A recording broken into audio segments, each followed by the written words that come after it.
सबके शरीर की कहानी किसी को पता ही नहीं है। चोरी का है, दान का है, सेवा का है, श्रम का है, लूट का है, पता नहीं है ना। जो नहीं पता है वो अलग है, उसको हम नजरअंदाज कर देते हैं, उसके पर हम ध्यान नहीं देते। घड़ी दिख रहा है, 12 कांटे हैं उसमें, 3 और छोटे कांटे घूमते हैं, लेकिन समय तो नहीं दिखता है। नयन दिख रहे हैं लेकिन दृष्टि नहीं दिखती। पेट दिख रहा है, भोजन दिख रहा है, भूख नहीं दिखता है। देखिए, हमारे जीवन जो दिख रहा है ना, अस्तित्व में है ना, उसके पीछे उसको चलाने वाला जो नहीं दिखने वाला संसार है, उससे हम अज्ञान में हैं। और जो दिखता है उसको जानने की एक विधि है जिसे हम विज्ञान कहते हैं। इसमें तर्क, तथ्य और प्रमाण होते हैं, 3 इसमें सीढ़ियां होती है। जैसे तर्क क्या है, मान लीजिए एक आयुर्वेदाचार्य ने कह दिया कि आपके पेट में गैस्ट्राइटिस हो गया, आप जरा सुबह आपके उषापान कर ले। तर्क दिया, तो आपने प्रयोग किया, हर रोज सुबह जग के उषापान किया, खाली पेट में पानी पी लिया, तथ्य प्राप्त किया ना। ओहो, 2 महीने पानी पिया तो मेरा गैस्ट्राइटिस ठीक हो गया, प्रमाण प्राप्त। ऐसे हर इन्वेंशन, हर डिस्कवरी, हर नया आविष्कार, हर नए नए प्रविधि बने हुए हैं, उसके पीछे विज्ञान काम करता है। जो दिखता है, आपको दिखने वाला एक घटना बता, मैं एक अभी हिंदुस्तान में ही छपा था, 5 महीने पहले। इंग्लैंड के वर्क प्लेस में, यूके के वर्क प्लेस में एक रिसर्च हुआ। उसका क्या निष्कर्ष था कि जितने भी वर्क प्लेस में काम करने वाले हाई प्रोफाइल अधिकारी है ना, उनको जो स्ट्रेस होता है, कभी भी ऑफिस नहीं, स्ट्रेस का मूल कारण घर की पत्नी है। उसका निष्कर्ष था। अब देखिए, अब क्या होता है, उस निष्कर्ष को देखते हुए ब्रिटिश गवर्नमेंट ऐसी पॉलिसी बनाती है, लेकिन हम तो उसको अपना नहीं सकते ना। कहने का मतलब यह है कि जो विज्ञान कहते वही संपूर्ण है, ऐसा नहीं है। एक दूसरा दुनिया है, दूसरी दुनिया, जिसको जानने के लिए यथार्थता को, सत्य को हमारे मस्तिष्क तक, बौद्धिकता तक पहुंचाने के लिए एक सेतु है, उसको विजडम कहते हैं, ज्ञान कहते हैं। जैसे हम सब मुस्कुरा रहे हैं, मुस्कान है, हंसी है, लेकिन मुस्कान के पीछे की जो वेदना, भावना, संवेदना, प्रसन्नता, पुलकन जो है, वो केवल ज्ञान ही समझ पाता है। और उसमें भी 3 सीढ़ियां, मेटाफिजिक्स है। मेटाफिजिक्स मतलब जो दिख रहा है उसको टिकाने के लिए काम कर रहा है, लेकिन नहीं दिखता है। जैसे हम किसी पामिस्ट के पास जाके बताएं कि हमारे हस्तरेखा देखिए, बेचारा वो के देखेगा या तो 2-3 इंच की रेखाएं हैं, लेकिन रेखा के अंदर कितनी कहानियां हैं, दिखती नहीं है ना। हम किताब दुकान में जाएंगे, दुकानदार से कहेंगे हमें किताब दो, 100-200 मूल्य का किताब ले आएंगे, किताब का मूल्य 200, लेकिन किताब के अंदर, पुस्तक के अंदर जो शब्द है, शब्द के अंदर जो भाव है, भाव के अंदर जो तत्व ज्ञान है, उसका तो मूल्य नहीं दिखता है। तो इसको कहते हैं मेटाफिजिक्स, जो नहीं दिखता है। तो मेटाफिजिक्स का सबसे सुंदर उदाहरण देख लीजिए। दुनिया में लगभग 200 देश हैं, और हम इतने लोग यही भारत भूमि में क्यों जन्म लिए? आप कनाडा में लेते, आप नॉर्वे में लेते, आप डेनमार्क में लेते, आप सबसे शांति का देश नॉर्वे है, सबसे सुंदर विकसित देश बेल्जियम हो रहा है, ऐसे में लेते हैं हम, क्यों यहाँ? मेटाफिजिक्स क्यों पता नहीं। अब थोड़ा सोचे जरा, अमुक माता पिता की कोख से हम क्यों जन्म लिया?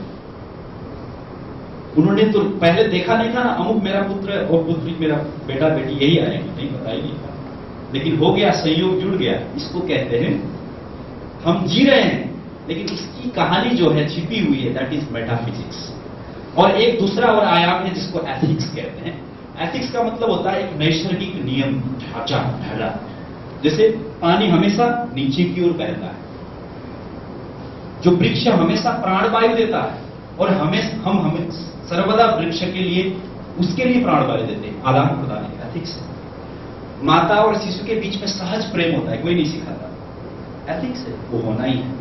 खाने के बाद अंदर पाचन क्रिया होता ही है, क्योंकि बायोलॉजिकल एथिक्स है। तो कई सारी दुनिया के कई सारे नियम, कानून, मर्यादा, सिद्धांत, घटना एथिक्स से चलता है। और एक है स्पिरिचुअलिटी। अब हम जॉर्ड में आते हैं, सबसे अंतिम, सर्वदा विद्यमान है, अनवरत हमारे साथ है, लेकिन दिखता नहीं। हम लोग समझते हैं धर्म है, हम लोग समझते हैं पूजा पाठ है, नहीं, उससे थोड़ा ऊपर है। स्पिरिचुअलिटी क्या है? हमारे गुरुदेव पंडित श्री राम शर्मा आचार्य ने एक जगह लिखा है, जैसे हम लोग बचपन याद करें, 5-6 साल का उम्र हम सबका, जरा याद करें हम कितने निर्मल थे, कितने कोमल थे, कोई छल कपट प्रपंच द्वेष राग कुछ भी नहीं था ना। लेकिन जब जब उम्र, आयु बढ़ती गई, वैसे ही छल कपट प्रपंच राग द्वेष दुश्मनी बढ़ता गया। तो अध्यात्म वो है स्पिरिचुअलिटी जैसे एक निर्मल, जिस प्रकार का निर्मलता बचपन में था मृत्यु पर्यंत तक बना रहे, उसी को अध्यात्म कहते हैं। वो बनाने की विधि को स्पिरिचुअलिटी। और दूसरी जगह वो कहते हैं हमारे अंदर इतनी शक्ति सामर्थ्य और इतनी पोटेंशियलिटी है, उसको जगाने की विधि को स्पिरिचुअलिटी कहते हैं। तो आइए, हम बीच में है हमारा सेल्फ, एक तरफ दिखने वाली दुनिया, दूसरी तरफ न दिखने वाली दुनिया। तो आइए, एक ग्रह है और ये इतना जो प्लैनेट है, 9 प्लैनेट तो इसी सौरमंडल में है, 9 ग्रह। तो ऐसे सौरमंडल 1 बिलियन सौरमंडल, अभी नया नवीन जो है खगोल विज्ञान नक्षत्र विज्ञान कहता है 1 बिलियन सौरमंडल इस आकाश गंगा में है। 1 बिलियन आकाश गंगा इस सृष्टि में है। कितना बड़ा, कितनी बड़ी सृष्टि होगी, आप जरा विचार करें। और इतनी बड़ी सृष्टि में आज तक मानव केवल पृथ्वी में ही हमें ज्ञात है, उससे होगा कहीं तो हमें हमारे संज्ञान तक नहीं आया है। मतलब हम लोग कितना मूल्यवान है। दूसरी बात आप देखिए,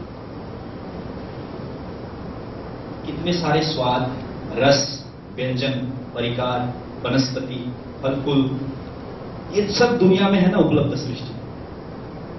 ये विविधता है, वैषम्यता है, इसका सबका रसास्वादन और भोग कौन करता है? केवल आदमी करता है। गाय देखिए कितना सुंदर पौष्टिक और स्वादिष्ट दूध देती है, बेचारी खुद नहीं पीती, इंसानी उसको निकाल देती है। अर्थात ये सृष्टि में जो कुछ भी हो रहा है सब आपके और हमारे लिए, अर्थात धुरी में हम हैं, उससे भी ऊपर चढ़ के थोड़ा देखते हैं। कितने सारे वैज्ञानिक दार्शनिक आविष्कारक हुए होंगे जिन्होंने जीवन को खपाया। थॉमस अल्वा एडिसन तो 40 साल एक प्रयोगशाला पे रहे, बाहर भी नहीं निकले, लाइट भी नहीं देखा, आविष्कार दिया। क्यों दिया होगा? उन्होंने ये प्रयोग ही नहीं कर पाया, वैसा हम प्रयोग कर। ऋषि मुनि देखिए जीवन भर अपने शरीर पर मिट्टी का एक आवरण बनने लगा, तब तक तपस्या किए। आयुर्वेद, दर्शन, उपनिषद, सांख्य और इतने सारे हमारे ज्ञान के जो भंडार है, क्यों दिए? सब हमारे लिए। और इसी बीच में अभी नवीन खोज हुआ है, भारत के साइंटिस्ट कहते हैं शरीर का जैविक मूल्य, सिर्फ बाहरी, ये बाहर वाला शरीर का मूल्य, केवल भौतिक शरीर का मूल्य 30 करोड़ भारतीय रुपए। इस तथ्य को और इंग्लैंड के साइंटिस्ट बोलते हैं, अभी आया है, इंडोक्राइनोलॉजिस्ट हुए हैं, वो कहते हैं 30 करोड़ पाउंड स्टर्लिंग केवल शरीर का भौतिक मूल्य। देखिए, केवल शरीर का भौतिक मूल्य इतना है, इसका आध्यात्मिक मूल्य, इसका बौद्धिक मूल्य, इसका मानसिक मूल्य, इसका भावनात्मक मूल्य कितना है? तो इतना महान शरीर है और इतना अनमोल जीवन है और इतने सारे सामर्थ्य हमारे अंदर भरे पड़े हैं। तो अब आपसे हम एक जिज्ञासा रखते हैं, प्रश्न पूछते हैं कि हमारे जीवन में सबसे फर्स्ट क्या चीज होगी? हमारे जीवन में सबसे पहला लिस्ट, हमें अपने लिस्ट बनाएंगे तो किस चीज को रखना चाहिए? जीवन में क्या आएगा first? What is first for you, for our life? What can be given the first rank? क्या होगा? स्वास्थ्य, पद, क्या हो सकता है? हमारे जीवन में सबसे फर्स्ट चीज क्या हो सकता है? हेल्थ, स्वस्थ शरीर, और धन भी तो हो सकता है। क्या हो सकता है? जैसे इसमें देखिए, या तो पैसे है, डिग्री है, पॉलिटिक्स है, पेरेंट्स है, अपने माता पिता है, अपने पूर्वज हैं, या भगवान है, परमात्मा है, ईश्वर है, या सेल्फ स्वयं है, या एटीट्यूड है। सबसे सभी ने कहा है और विश्व में सर्वमान्य एक सिद्धांत है, इस जीवन में, इस सृष्टि में सबसे बड़ी चीज है, क्या चीज है? स्वास्थ्य के प्रति हमारे अंदर मन में एक तनाव न हो, तो स्वास्थ्य प्राप्ति के लिए हम प्रयास करेंगे। परीक्षक, एक विद्यार्थी के लिए परीक्षा के प्रति एक भय न हो तो आगे डिग्री प्राप्त करेगा। माता शिशु को जन्म देने के लिए प्रसव पीड़ा न उठाएं तो एक बच्चा जन्म लेगा। बीज को अगर आप मिट्टी में डाल दें, बीज और मिट्टी के बीच अंतर संघर्ष न हो तो एक अंकुरण आएगा। खाने के बाद, भोजन के बाद पेट में एक तनावजन्य घटना न घटे तो पाचन सही होगा, पौष्टिकता बनेगा। बिना तनाव के तो कुछ होता ही नहीं। इसीलिए कहा है, भगवान बुद्ध ने कहा, इतने तत्व क्या नहीं कह रहे हैं, सर्वम दुखम कह दिया। दुख मतलब तो तनाव ही है। महर्षि पतंजलि वही कहते हैं, अविद्या सब कुछ है, अर्थात तनाव ही सब कुछ है। देखिए, अगर तनाव न हो हमारी मां को तो हम जन्म ही नहीं। तनाव न हो हमारे मस्तिष्क को, हम मास्टर और पोस्ट ग्रेजुएशन करते ही नहीं। तो तनाव ही सबसे बड़ा वो एक अनुदान है, एक वरदान है। लेकिन होता क्या है, तनाव आजकल एक रोग बन गया है। होना क्या चाहिए था, एक ऊर्जा बनना चाहिए। तो क्यों आपको बता रहा हूं, जितने भी महापुरुष हुए हैं हमारे भारत में, देखे जितने भी सफल पुरुष हुए हैं और जितने भी शीर्षस्थ, किसी ने शौकीन और तनाव रहित जीवन जिया ही नहीं। आचार्य श्री ने तो लिखा है वाङ्मय पर, वाङ्मय का नाम है मनुष्य में देवत्व का उदय। वो लिखते हैं, जिसके जीवन में तनाव और मानसिक परेशानियां नहीं आती है ना, उससे आपको बताते हैं तनाव क्या चीज है। हम लोग डरते हैं स्ट्रेस नहीं। अगर जीवन में सफलता, ऊंचाई और चुनौती, अर्थात जीवन में चमक प्रखरता चाहिए, तो तनाव को हमेशा स्वागत करना होगा। जैसे सोना होता है, अब हम पहने हुए हैं, ये सोना कैसे बनता है, आचार्य श्री ने लिखा है साधना से सिद्धि में। सोना हमेशा पहले लोहा होता है, थर्ड क्लास लोहा, उसकी कोई कीमत नहीं। जब सोना को मिट्टी में डालते हैं, उसके एकदम उच्चतम तापक्रम में उसको क्या करते हैं, जलाते हैं और बहुत पीटते हैं और उसके कलमस को निकाल के फेंकते हैं, और जो शुद्ध लोहा का अंश है उसका नाम है सोना। अगर उस थर्ड क्लास लोहा को भट्टी में न डालकर न पीटते तो सोना बनता। तो ऐसे ही हमारे जीवन में जो भट्टी रूपी मस्तिष्क है, मन है, उसको चुनौती, समस्या, परेशानी, अभाव रूपी अगर भट्टी में न डालें तो जीवन, देखिए गुरुदेव कहते हैं, पेट और प्रजनन के लिए ही रहेगा, उससे आगे नहीं बढ़ेगा। अर्थात पेट पूर्ति तो होगी, होता है, वो कैसे बनता है। गुरुदेव लिखते हैं, हीरा सबसे पहले होता है कोयला, कच्चा होता है ना, छूने पर भी हमें क्या लगता है, अच्छा नहीं लगता, काला काला सा। उसी हीरे को भट्टी में डाल के महीनों तक जब जलाते हैं, उच्चतम तापक्रम में पीटते हैं, तब उसके प्रदूषण, उसके कलमश निकल के जो शुद्ध अंश कोयले का बचता है, वही हीरा। अर्थात विश्व में जितने भी मूल्यवान चीज है ना, वो कष्ट, साधना और तनाव के जरिए ही बनते हैं। इसलिए जीवन में सफलता, ऊंचाई और सुख और आनंद प्राप्त करना है तो तनाव ही एक जरिया है, उसके अलावा कुछ है ही नहीं। 400 बीघा उनको मिला अपने हिस्से पे। उसी दिन कन्या कॉलेज बना दिया, मेडिकल बना दिया और गांव में आश्रम बना दिया। और आज संस्था के पास 4 लाख से ज्यादा बीघे, कितना लौट के आया देखिए। अर्थात अभाव पैदा किया उन्होंने। जैसे श्री अरविंद का नाम हमने सुना है, अरविंद घोष थे, स्वतंत्रता के आंदोलन बहुत लड़े। तो वो तो उनके पिताजी अंग्रेज के गवर्नर थे उस समय, इतने संपन्न थे। फिर भी 30 साल तक जब पंडिचेरी में रहे, आपको बताने आश्चर्य होगा कि उनके पास एक बिछाने का एक छोटा सा चटाई, नारियल वाला एक स्टोव और एक कटोरा था खाने का। कृत्रिम अभाव से तनाव सृजना। जब तक तनाव जीवन में न हो, अभाव न हो, समस्याएं न हो, चुनौतियां न हो, तब तक जीवन में रगड़ाई, प्रखरता, उज्ज्वलता और प्राज्वल्यता आएगा ही नहीं, गुरुदेव कहते हैं। इसीलिए तनाव क्या है, opposition between circumstances and mind. मनस्थिति और परिस्थिति के बीच का जो द्वंद्व है वही तनाव। आगे कहते हैं, रिमेन्स एज कंस्टेंट शैडो। जैसे हम हमेशा क्या चाहते हैं, हमारी एक चाहत क्या होती है कि इससे बचें, इस घटना से बचें, ताकि हमारे मन को तनाव झेलना पड़े। जीवन है तो छाया है, अर्थात आप धूप में चलें, आप ये कोशिश करें कि मैं शरीर तो रहेगा लेकिन छाया को हटा दूंगा, संभव है नहीं है। इसी प्रकार आपके मन और मस्तिष्क है तो तनाव तो है ही, क्योंकि ये कांस्टेंट शैडो, एक छाया की तरह है, प्रतीक्षा है, प्रतिबिंब है। तो ऑफन पॉजिटिव, समटाइम नेगेटिव्स। तनाव हमेशा पॉजिटिव अलार्म के साथ, घंटी के साथ, संकेत के साथ। जैसे आप देखिए, बाहर कितना सुंदर शरीर है, देखिए हम लोग एक से एक सुंदर हैं, आकर्षक हैं, अपना सफाई करते हैं, फिटनेस करते हैं, लेकिन थोड़ा सा इस शरीर को थोड़ा खोल दें, फाड़ दें, चीर दें, तो क्या निकलेगा अंदर से? गंदगी। अंदर इतनी गंदगी और बाहर इतनी सुंदरता। तो गुरुदेव ने एक जगह लिखा है, तनाव वही गंदगी है जो बाहर की सुंदरता प्रदान करता है, सुख के रूप में, शांति के रूप में, प्रसन्नता के रूप में। appears as consequence of not fulfilling desires। हम आगे चर्चा करते हैं। तो stress is a menace today, एक भयानक संकट के रूप में आ रहा है, leading to erosion of human potential and lot of illnesses.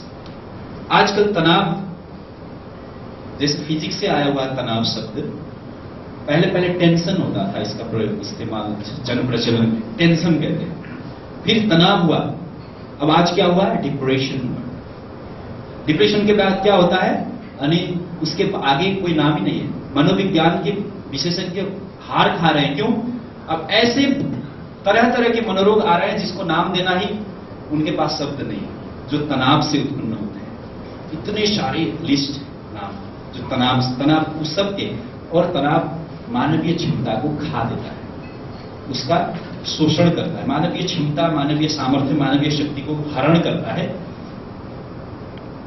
अब देखिए, थोड़ा सा तनाव पर कुछ साइकोलॉजिकल पर्सपेक्टिव में बात करते हैं। एक्यूट स्ट्रेस, 3 प्रकार के स्ट्रेस होते हैं जो हमारे दैनिक जीवन में आते हैं जाते हैं, उसका कोई दुष्प्रभाव नहीं होता है। एक्यूट स्ट्रेस, जैसे चल रहे पर्स गिर गया, थोड़ी देर तनाव हुआ, खत्म। घर में टेलीविजन देखने बैठे हैं, रिमोट खराब हो गया, और नए बैटरी डाल दिया, खत्म टेंशन। तो छोटे मोटे हैं जो आते हैं जाते हैं।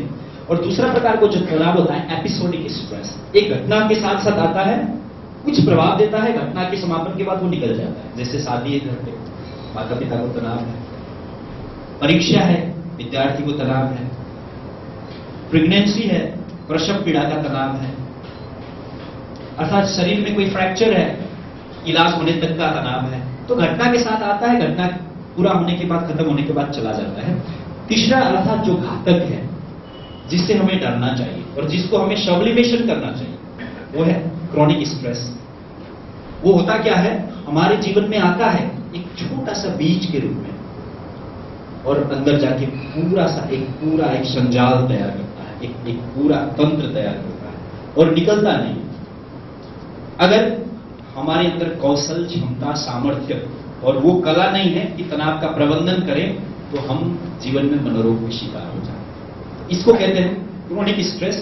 जैसे शरीर में भयानक रोग है जो कभी ठीक नहीं होता है, दीर्घ रोग जो आजकल दिखाई देते हैं, और ट्रॉमेटिक एक्सीडेंट हुआ है, डिवोर्स हुआ है, हम हैंडीकैप्ड हैं, विकलांग हैं, हैवी फाइनेंशियल लॉस है, कोई बड़ी घाटा है, डिफीटिंग, बारंबार पराजित होते हैं, किसी से तिरस्कृत होते हैं, या इंसल्टिंग, उपहासित होते हैं औरों से। ऐसे नेचुरल डिजास्टर, प्राकृतिक प्रकोप की घटनाएं। अब देखिए, तनाव का 2 रूप होता है, जो हमें काम करने के लिए पीछे से झकझोरता है, दैट इज योर स्ट्रेस। अर्थात पीसीएस की तैयारी करनी है, आगे ऑफिसर बनना है, अभी से पूरा दिनचर्या के साथ, पूरे शक्ति के साथ झोंक दो, ये स्ट्रेस। नहीं यार, हम जैसे व्यक्ति कैसे आईपीएस बन सकते हैं, आईएएस बन सकते हैं? नहीं, कर नहीं सकते हैं, हमारे अंदर तो क्षमता ही नहीं, स्मरण शक्ति है ही नहीं। देखिए, आज तक हमारे कुल में कोई हुआ ही नहीं आईएएस। ऐसे कर तर्क कुतर्क और उल्टे सुल्टे दिमाग में आते हैं, उसको स्ट्रेस जो हमेशा दिशा देता है, गंतव्य की ओर ले जाता है, कुछ करने का जीवट देता है, यू स्ट्रेस हमेशा हमें पलायनता की ओर, निराशा की ओर, निष्क्रियता की ओर, उदासीनता की ओर ले जाता है डिस्ट्रेस।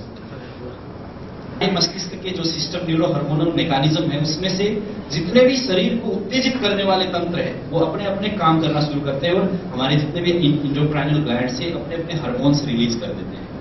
तो रिलीज करने पर क्या होता है? शरीर के सारे मैकेनिज्म, सारे तंत्र संयंत्र तेज होता है। जैसे सांप देखा, 1 मिनट भी नहीं लगता हमारे शरीर में ऊर्जा बनने के लिए, इतनी जल्दी ऊर्जा बन जाती है। क्यों? कि वो तंत्र हमारे शरीर में है। तो स्ट्रेस में भी ये होता है। स्ट्रेस क्या होता है? हमारे शरीर के संयंत्र को क्या कर देता है? द्रुत कर देता है, तेज कर देता है, ताकि हम उस पर निपट सकें। तो आप देखिए, जब तनाव लंबे समय तक बना रहे, तो उस समय हमारे रक्त में कर्टिसोल और एपिनेफ्रिन, नॉर एपिनेफ्रिन, थायरोक्सिन आदि नाम के जो हार्मोन है, जो 1, 2, 3, 6 महीने तक हमारे ब्लड में बना रहे, तो उसके उत्तेजना के चलते हमारे शरीर में जो अंग सबसे कमजोर है उस अंग को अटैक करता है और एक रोग दिखाई देता है, जिसे हम कहते हैं साइकोसोमैटिक डिसऑर्डर्स। तो आज देखिए, चिकित्सक कहते हैं जितने भी दुनिया में रोग दिखाई दे रहे हैं ना, उसमें शरीर कारण होना कम है, लेकिन मन का तनाव सबसे ज्यादा कारण है। इसलिए छोटा सा तनाव हमारे जीवन में भयानक दीर्घ रोग के रूप में भी सामने आ सकता है। अब और थोड़ा आध्यात्मिक तरीके से तनाव की व्याख्या करते हैं, कनेक्टिव चेन। जब तनाव होता है ना, तनाव का अर्थ है, हमें यह समझना है, मन के जो सहज मोड कहते हैं, मन को सृजनात्मक काम करने के लिए अपने सहज अवस्था में होना चाहिए ना, उसमें डिस्टर्बेंस हो, उसको तनाव कहते हैं। बेचैनी के रूप में, उद्विग्नता के रूप में, अस्थिरता के रूप में, फ्लक्चुएशन के रूप में, डर के, भय के रूप में, फ्रस्ट्रेशन, कुंठा के रूप में, अवसाद, किसी भी रूप में, उसको हम तनाव के रूप में अभी ले रहे हैं। साइकोलॉजी नहीं लेता है, हम अभी ले रहे हैं। तो जब भी हमें तनाव हो, होता क्या है, हमारे 4 स्फीयर होते हैं। सबसे बाहर होता है एटमॉस्फेयर। एटमॉस्फेयर का मतलब माहौल, पारिस्थितिकी, सराउंडिंग्स। उससे थोड़ा अंदर और सूक्ष्म होता है आयनोस्फेयर। उसमें क्या होता है, उसके प्राणवायु का लेवल, उसके मिनरल्स का लेवल, उसके आयंस का लेवल। जैसे चिड़कुल का हम अभी आयनोस्फेयर देखें